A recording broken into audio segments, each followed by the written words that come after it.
महाराष्ट्र में मराठी तो बोलनी ही पड़ेगी। किसी में दम है तो हमको महाराष्ट्र से निकाल के दिखाए। मैं नहीं बोलता हूँ मराठी, मुझे निकाल के दिखाओ।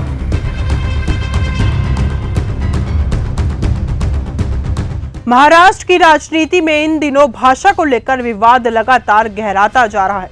मराठी बनाम हिंदी की बहस अब एक नई दिशा में जा चुकी है, जहां मुद्दा भाषा का नहीं बल्कि धमकी और प्रतिक्रिया का बन चुका है।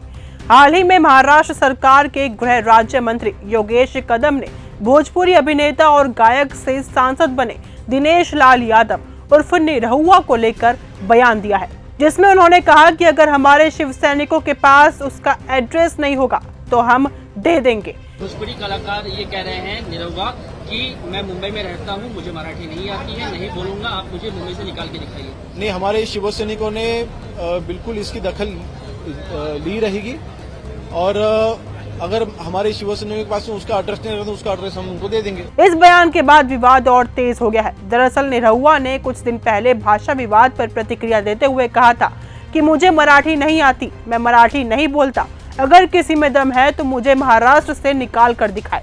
निरहुआ का ये बयान तब आया जब मराठी भाषा को लेकर महाराष्ट्र में कुछ नेताओं द्वारा गैर मराठी भाषी लोगों पर बयानबाजी की जा रही थी। निरहुआ ने साफ कहा कि भारत किसी की जागीर नहीं है और किसी भी नागरिक को देश के किसी भी हिस्से में रहने और अपनी भाषा बोलने का अधिकार है।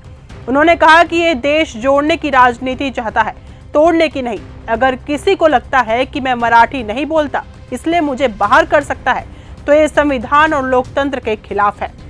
मंत्री योगेश कदम का यह बयान ऐसे वक्त में आया जब उनकी पार्टी शिवसेना भाजपा के साथ गठबंधन में सरकार चला रही है। ऐसे में सवाल ये उठ रहा है कि क्या गठबंधन सरकार में भाषा को लेकर अलग अलग संदेश दिए जा रहे हैं। साथ ही ये भी सवाल उठने लगे हैं कि क्या अब महाराष्ट्र में हिंदी भाषियों को खुलेआम चुनौती दी जाएगी और अगर कोई कलाकार या फिर जनप्रतिनिधि अपनी भाषा में बोले तो क्या उसे बाहर निकालने की धमकी दी जाएगी।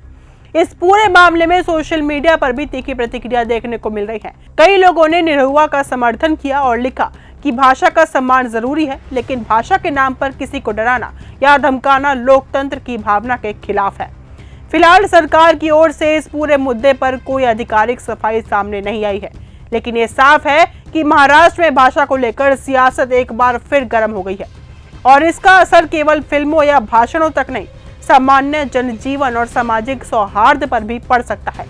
अब सवाल आपसे है, क्या नेताओं को भाषा के नाम पर डराना बंद नहीं करना चाहिए? अपनी राय कमेंट में जरूर बताइए। फिलहाल इस वीडियो में सिर्फ इतना ही। देखते रहिए न्यूज गंगा। धन्यवाद। ऐसी ही खबरों को सुनने और देखने के लिए सब्सक्राइब करना बिल्कुल मत भूलिएगा चैनल न्यूज गंगा। खबरें अच्छी लगी तो लाइक का बटन दबाना बिल्कुल मत भूलिएगा। कमेंट बॉक्स में टाइप भी कर सकते हैं और हाँ, शेयर करना भी बिल्कुल मत भूलिएगा।